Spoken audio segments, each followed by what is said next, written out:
point lecture. Vous connaissez le topo maintenant, comme d'habitude, j'ai 4 romans à vous présenter.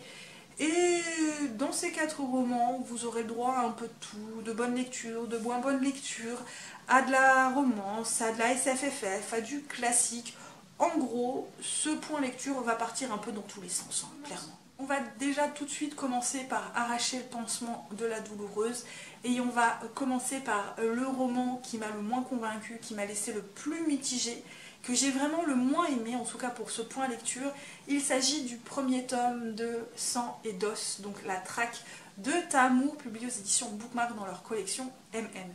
Alors ici on est dans la Beat-Lit, on est dans un univers où les loups-garous et notamment ici les vampires cohabitent plus ou moins bien avec les humains. Il y a eu des traités qui ont été signés, des lois qui ont été passées, et voilà, tout le monde vit plus ou moins bien en communauté, mais comme toujours et comme partout dans le monde, ça dépend où on vit, ça dépend des États, ça dépend des villes, ça dépend des pays. Il y a des endroits où ça se passe mieux que d'autres, et on va donc notamment suivre un chef, un Denfir, qui est âgé de quand même quelques centaines d'années, qui a monté une unité spéciale de flics consacrée aux crimes concernant le surnaturel, donc notamment avec les vampires, qu'ils soient criminels ou victimes.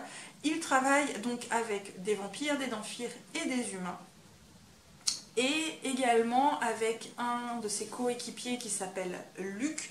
Luc qui a disparu un an plus tôt, qui a été kidnappé. Donc le chef, dont je ne me souviens plus du nom, on continuera à l'appeler le chef, va pendant une année entière remuer ciel et terre pour le retrouver. Quand il va finalement le retrouver un an plus tard, il va le retrouver chez des vampires qui l'ont torturé pendant une année entière et qui ont réussi à le transformer en vampire. Et autant vous dire que Luc n'en ressort pas indemne, évidemment. Il ne se souvient plus vraiment de ce qui s'est passé, il a quelques flashs de temps en temps, mais c'est surtout des sensations et des impressions. Donc voilà, il n'a plus vraiment de souvenirs, mais il en ressort quand même très traumatisé. Et du coup, il décide de quitter l'unité et de ne plus y remettre les pieds, et il ne veut plus voir le chef. Voilà, il ne veut plus voir le chef. Donc Luc va devenir plus ou moins consultant et détective privé, voilà. Il va donc être embauché par un flic qui va lui demander de l'aide pour une enquête qu'il mène et qui le laisse un peu perplexe. Et ils vont aller en mission. Manque de bol, cette mission va tourner au fiasco, va même très mal tourner. Et à partir de là, Luc ne va pas avoir d'autre choix que de refaire équipe avec son ancien chef, donc son ancien coéquipier, pour mener une enquête qui finalement est plus complexe qu'il n'y paraît.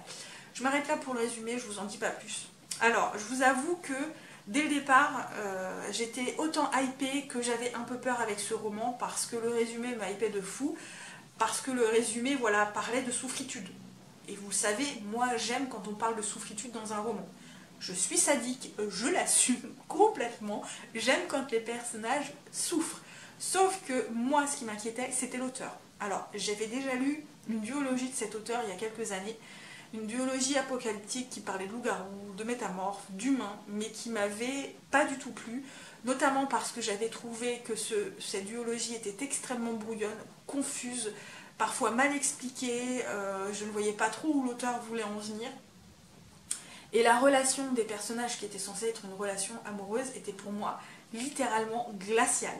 C'était pas une relation amoureuse, c'était mais rien à voir, et j'avais pas du tout aimé. Et je vous avoue que là, pour le coup, dans ce premier tome, j'ai retrouvé des défauts que j'avais déjà trouvés dans la première duologie que j'avais lue de cet auteur, notamment par les explications, l'intrigue et le fait que ce soit brouillon, confus et lourd.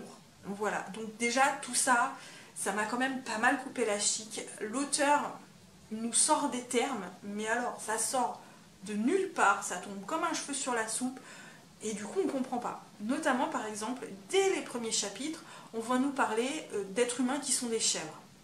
Sauf qu'on ne nous explique pas ce que sont les chèvres. L'auteur ne va pas nous l'expliquer, et du coup on ne va pas comprendre, mais qu'est-ce que c'est qu'une chèvre ? Avec le temps, on finit par comprendre, parce que l'auteur va nous l'expliquer, mais ça reste très brouillon, ça reste très confus, ça reste du coup extrêmement lourd.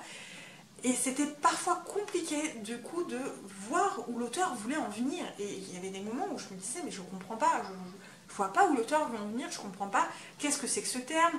Mais on nous explique pas au départ la différence entre un Dhampir et un vampire, ça reste extrêmement confus. Donc on finit par le comprendre, en tout cas dans ce roman, ce que signifie être Dhampir, ce que signifie être vampire, même si dans la définition, dans sa très grande largeur, un Dhampir est l'enfant d'un vampire et d'un humain, bah, ça peut être différent d'un roman à un autre en fonction de ce que l'auteur veut en faire.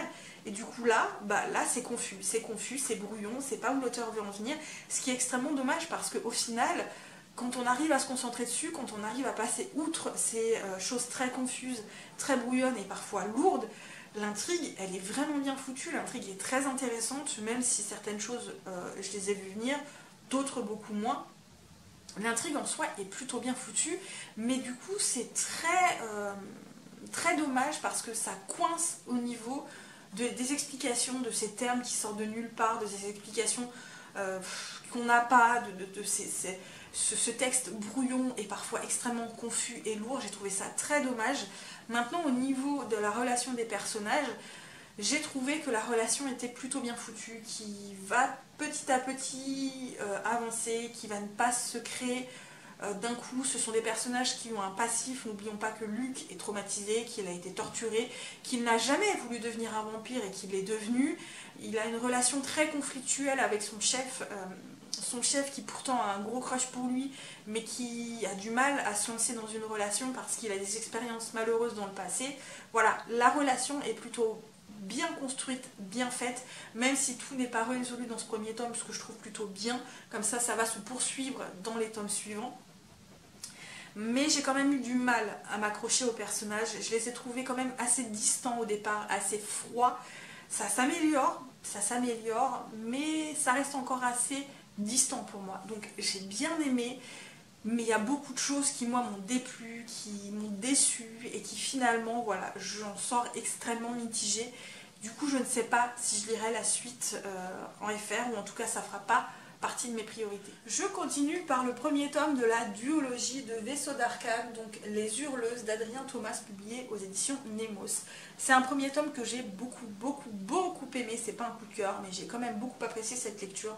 Donc c'est un spin-off du roman Engrenage et Sortilège. Donc on n'est pas dans le même pays, là on est dans le pays de Grimmark. Grimmark est un pays qui fonctionne beaucoup plus à la technologie et à la mécanique qu'avec de la magie, même si ici dans cet univers il y a des orages de magie, de mana, et parfois cette magie se transforme en foudre et elle touche quelqu'un. Et malheureusement, quand elle touche quelqu'un, eh bien le type ou la nana se retrouve être une espèce de pile géante de magie, sauf que ça lui grille littéralement le cerveau. Voilà, ça lui grille littéralement le cerveau. Donc on va suivre Soph, qui est une jeune infirmière qui va voir son frère être touché par cette foudre et qui du coup elle devient une espèce de pile géante. Et malheureusement, ces gens qui sont touchés par la foudre doivent aller au gouvernement et servir un peu de pile pour eux et de cobaye. Sauf que Soph, pour elle, hors de question, donc elle va prendre son frère et s'enfuir pour lui éviter de devenir une espèce de cobaye pour son gouvernement. En parallèle, on va suivre un autre personnage qui est très mystérieux, qui suit ses propres plans, qui a un but bien précis et qui pour ça, par petites touches, va faire ci, ça et autre chose pour arriver à ses fins. Voilà, on suit également d'autres personnages dont je ne préfère pas vous parler, je préfère que vous découvriez parce que j'ai peur de trop vous en dire. J'ai beaucoup aimé l'intrigue, j'ai beaucoup aimé l'univers, j'ai beaucoup aimé le personnage de Soph, j'ai beaucoup aimé le frère également de Soph parce que à partir du moment où il va être touché par cette foudre, ça va devenir quelqu'un de très particulier. Je ne vous en dis pas plus, voilà, il est touché par la foudre, mais il est touché par plus que ça. Et je préfère pas vous en dire plus, je vous laisse vraiment découvrir ce qui va se passer. Le personnage, donc ici, je ne sais plus comment il s'appelle, qui a son propre but, c'est un personnage, on a du mal à savoir si on peut l'aimer, si on le déteste, s'il est gentil, s'il est méchant. C'est un personnage extrêmement ambivalent. J'ai aimé la façon dont l'auteur avait traité ce personnage. J'ai vraiment adoré. C'est un personnage, vraiment, on ne sait pas du tout quel est son but. Voilà, on ne sait pas jusqu'au bout, on ne va pas savoir quel est son but. Pourquoi il fait ci, pourquoi il fait ça, pourquoi il va là, pourquoi il prend telle décision. Voilà, on ne sait pas. On sait qu'il a un but, on sait que pour ça, il est prêt à tout, mais on ne sait pas jusqu'à la fin de ce tome 1. Voilà, on ne sait pas. Mais j'ai adoré l'intrigue, j'ai adoré comment c'était foutu, j'ai adoré les personnages principaux et les personnages secondaires. Ce sont des personnages qui sont extrêmement intéressants, ouais, j'ai vraiment beaucoup aimé. Il y a des rebondissements à laquelle je ne m'attendais pas.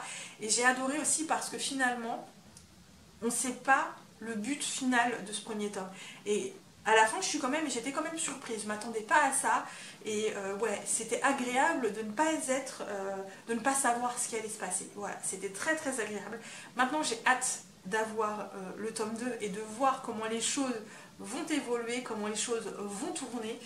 Parce qu'on quand même on reste sur sa fin à la fin du tome 1 quand même. Hein. Voilà, on se demande. Et ouais, j'ai très hâte de lire le tome 2. L'auteur est assez prolifique, donc j'espère qu'on va pas trop attendre, hein, clairement. Je continue par le tome 1 d'Arsène Lupin, donc Gentleman Cambrioleur. Je vous mets la couverture de l'édition que j'ai ici. Je ne l'ai pas là sur moi parce que je l'ai prêté à ma mère qui voulait le lire, donc je ne l'ai pas avec moi. Arsène Lupin, c'est un roman que j'ai voulu lire parce que ils ont fait une série Netflix tirée d'Arsène Lupin, donc avec Omar Sy. Alors, j'ai pas regardé la série. Pour l'instant, elle ne m'intéresse pas. Peut-être qu'elle m'intéressera plus tard, je ne sais pas. Mais pour l'instant, voilà, ça ne m'intéresse pas. Mais je vous avoue que du coup, ça m'a donné très envie de lire Arsène Lupin, au moins le premier tome. Et j'ai été très surprise. Alors, on suit Arsène Lupin, qui est un gentleman cambrioleur, voilà, qui ne cambriole que certaines personnes, qui fomente des plans, voilà, et qui arrive à cambrioler. Mais alors, des fois, c'est des plans, mais voilà, c'est des plans, on ne s'attendait pas à ça. Donc, dans ce premier tome, on va plus nous présenter le personnage avec différentes petites histoires. Malheureusement pour moi, c'est un genre que je n'aime pas au niveau de la forme que prend le roman. Voilà, je n'aime pas quand c'est des nouvelles ou des petites histoires, parce que finalement, on n'a pas le temps de vraiment suivre une intrigue, et moi j'aime quand les intrigues prennent vraiment la place d'un roman complet. Voilà, là ça n'a pas été le cas. Je me suis quand même accrochée, parce que finalement j'avais vraiment envie de découvrir ce personnage, et autant vous dire que ce personnage est haut en couleur. Hein. Voilà, c'est un personnage qui a un franc-parler, qui est très drôle, qui est très fun. C'est un personnage extrêmement dynamique. Voilà, j'ai beaucoup aimé ce personnage. J'ai beaucoup aimé la façon dont on nous l'écrivait. Alors, les histoires ne sont pas chronologiques, si vous voulez. On a une intrigue, une petite histoire, puis après on va nous raconter son enfance, puis après on va nous raconter son plus grand coup, puis après on va nous raconter son premier cambriolage. Voilà, il n'y a pas d'ordre vraiment chronologique dans ce premier tome. On a plusieurs petites histoires qui vont nous permettre d'en apprendre petit à petit plus sur le personnage. Pourquoi il est devenu cambrioleur, quel est le type de personnage il est. C'est un gentleman parce que voilà, c'est un cambrioleur, mais il a quand même du cœur, hein, clairement. Voilà, c'est un personnage que j'ai beaucoup aimé. Vraiment, j'ai adoré le personnage. En plus, je trouve que pour l'époque, c'est un roman extrêmement dynamique. C'est un roman qui est extrêmement fun, avec de l'action, beaucoup d'humour, beaucoup de rebondissements. Et j'ai adoré le fait de ne pas savoir comment il arrive à cambrioler certaines maisons. Voilà. Et quand finalement on nous explique le comment du pourquoi, je trouve ça extrêmement fun, extrêmement intéressant, extrêmement dynamique. Ouais, vraiment, j'ai beaucoup aimé le personnage. Par contre, c'est vrai que moi, j'ai pas l'habitude de lire ce genre de roman. Alors, c'est un roman qui n'est pas non plus extrêmement vieux, hein, finalement, je trouve. Mais comme j'ai pas l'habitude de lire ce genre de roman, j'ai eu du mal à me faire au style. Voilà, j'ai eu du mal à me faire à la plume. Alors, c'est quand même très compréhensible, hein, ça, c'est pas trop alambiqué non plus, mais j'ai pas l'habitude, donc c'est vrai qu'au début, j'ai eu un peu de mal à me faire à ce type de plume, mais finalement, on s'y fait très vite. et ça passe tout seul. Moi vraiment le seul gros bémol pour moi, en tout cas pour ce premier tome, c'est le fait que ce sont des petites histoires. Alors j'espère que pour la suite on aura quand même des intrigues un peu plus imposantes, voilà, avec des choses un peu plus poussées, des intrigues un peu plus intéressantes, enfin pas intéressantes mais plus complexes, voilà, plus complexes. J'espère qu'on aura un peu ça dans les tomes suivants. Ça me dérange pas de temps en temps d'avoir des petites histoires, mais j'aimerais quand même des choses un peu plus complexes qui prennent un peu plus de temps. Voilà, donc j'espère ne pas être déçue, surtout que j'ai déjà le tome 2 et 3 et que je me suis procuré le tome 4 pour le mois de juin. Voilà, hein, tout simplement. Et du coup, je termine ce point lecture avec le tome 6 de Diversion, donc Réunion d'Eden Winters, publié aux éditions Bookmark dans leur collection MM, et j'ai adoré cette lecture. C'est pas mon tome préféré, mais j'ai quand même beaucoup aimé. Alors ici, on continue de suivre Lucky et Beau dans leur construction de couple, dans leur construction de famille, mais on va surtout s'intéresser à la famille de Lucky. Si vous voulez, Lucky nous parle de sa famille depuis le premier tome. Il a beaucoup de regrets vis-à-vis de sa famille, beaucoup de chagrin vis-à-vis de sa famille qu'il a complètement rejeté, sauf sa sœur qu'on rencontre au fur et à mesure des tomes par mail. Voilà, il ne communique qu'avec sa sœur par mail. Donc il continue dans ce tome-là à communiquer avec sa sœur, à prendre des nouvelles de sa famille, mais voilà, sa famille le pense mort, hein, tout simplement. Donc il fait comme si, même s'il continue d'avoir des regrets, jusqu'au jour où sa sœur va lui demander un service, et Lucky va tout de suite accepter, et forcément, là, il va devoir faire face à sa famille. Je ne vous en dis pas plus. Alors, j'ai adoré parce que du coup, dans ce tome-là, on rencontre enfin la famille de Lucky. Cette famille qui reste toujours très en retrait depuis le premier tome, ça y est, on la voit, et ça j'ai adoré. C'était vraiment un tome que je voulais lire absolument parce que j'avais tellement hâte de rencontrer la famille de Lucky. Donc ici, du coup, comme on va plus se concentrer sur la famille de Lucky, sur cette perte de connexion qu'il y a eu entre eux, sur ces retrouvailles qui sont un peu compliquées, finalement, l'intrigue qui va se développer dans ce tome-là va passer un petit peu au second plan. Elle va être déjà très longue à arriver, elle va passer au second plan, et du coup, Beau également va passer un peu au second plan. Beau ne va pas être là pendant une grosse partie du roman. Voilà, il est en fond. Voilà, il est en fond, mais il n'est pas vraiment présent. Il va plus revenir vers la fin. Voilà, plus vers la fin. Mais du coup, on a un déséquilibre finalement entre la relation de Lucky et Beau, l'intrigue et la famille de Lucky. Je pense aussi en même temps que ça aurait été un peu compliqué hein, de rééquilibrer ces trois choses à la fois. Surtout que là, vraiment, l'auteur va prendre le parti de plus se concentrer sur la famille de Lucky. J'ai vraiment aimé découvrir la famille de Lucky. J'ai aimé l'évolution que du coup va prendre ce roman, la tournure du coup que va prendre ce roman. J'ai beaucoup aimé, même si je trouve dommage que du coup l'intrigue soit vraiment en arrière-plan, arrive très tardivement, et que du coup il y a des longueurs. Voilà, il y a des longueurs. Mis à part ça, encore une fois, j'ai adoré ce tome. C'est pas mon préféré, mais j'ai beaucoup aimé ce tome. De toute façon, j'aime énormément cette saga et je suis presque à jour puisqu'il me manque plus que le tome 7 et le tome 7.7. Voilà. Et voilà, j'en ai du coup terminé pour ce point lecture. J'espère que cette vidéo vous a plu. Comme d'habitude, n'hésitez pas à laisser des commentaires, à me dire si vous avez aimé, si vous avez lu certains des romans, ce que vous en avez pensé. N'hésitez pas à laisser des petits pouces bleus. N'hésitez pas à vous abonner si l'envie vous en vient. Je ne mords toujours pas. N'hésitez pas non plus à partager cette vidéo, à me suivre sur d'autres réseaux sociaux. Moi, comme toujours, je vous souhaite de très bonnes lectures et à très bientôt pour une nouvelle vidéo.